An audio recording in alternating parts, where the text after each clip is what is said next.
አንድ አምላክ በሚሆን በአብ በወልድ በመንፈስ ቅዱስ ስም ጥር 28 በዚች ዕለት ጌታችን ተአምራትን በማድረግ 7 እንጀራና 2 ዓሣ አበርክቶ ብዙ ሰዎችን ያጠገበበት መታሰቢያ በዓል ነው።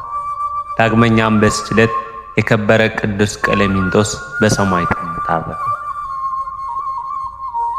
ጥር 28 በዚች ቀን ጌታችን ተአምራትን በማድረግ 7 እንጀራና 2 ዓሣ ቆራርሶ አበርክቶ ብዙ ሰዎችን ያጠገበበት ዕለት ነው። በመጽሐፍ ቅዱስ ላይ የተመዘገበው ይህ የጌታችን ተአምር በውስጡ ብዙ ምስጢራትን የያዘ ለሥጋዊ ምግብ ብቻ የተነገረ አይደለም። በማቴዎስ ወንጌል ምዕራፍ 14 ከቁጥር 13 እስከ 23 የተመገቡትና የተቆጠሩት 5000 ወንዶች ብቻ ናቸው እንጂ ሴቶችና ሕፃናት አልተቆጠሩም። ይህስ እንደምንድን ነው ቢሉ ሴቶች በአደባባይ ሲበሉ በፍርሃት ዳር ዳር ስለሚሉ ነው። ሕፃናት ደግሞ ከሚበሉት ይልቅ የሚፈረፍሩት ይበዛልና።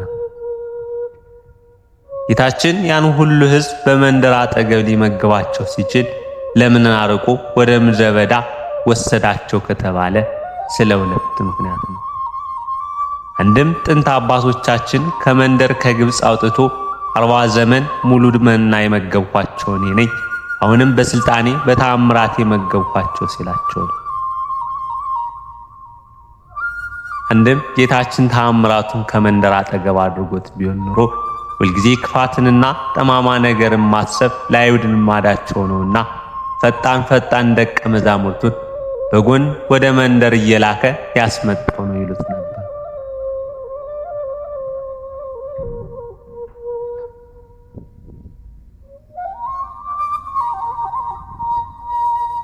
ስለሆነም ጌታችን ለጥርጥር ምክንያት እንዳይኖራቸው አድርጎ ተአምራቱን የገለጠላቸው ጊዜው ማመሻሽ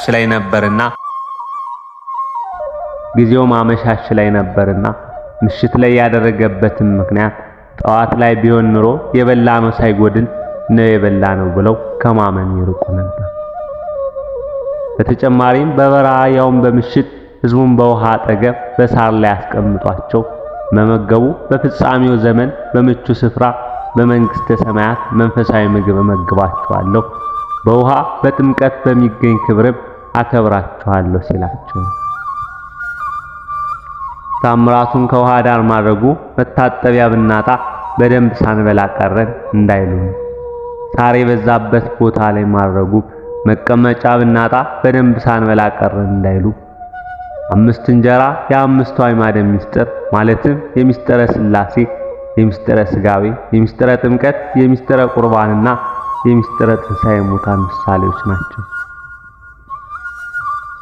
2ቱ ዓሣ ደግሞ የፍቅረ እግዚአብሔርና የፍቅረ ቢጽ ምሳሌዎች ናቸው። ፍቅረ እግዚአብሔር ማለት እግዚአብሔር አምላክን በፍጹም ነፍስና በፍጹም ሐሳብ መውደድ፣ ፍቅረ ቢጽ ደግሞ ባልንጀራን እንደራስ አድርጎ መውደድ። አንድም ደግሞ እንጀራውና ዓሣው የቅዱስ ሥጋውና የክቡር ደሙ ምሳሌ ነው።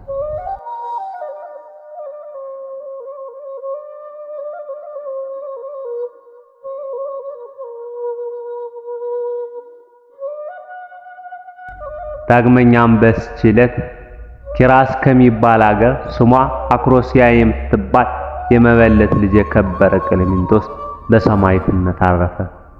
ይህም የሆነው በገላትያ ነገሥት በአርያኖስና በሉቂዮስ ዘመን ነው።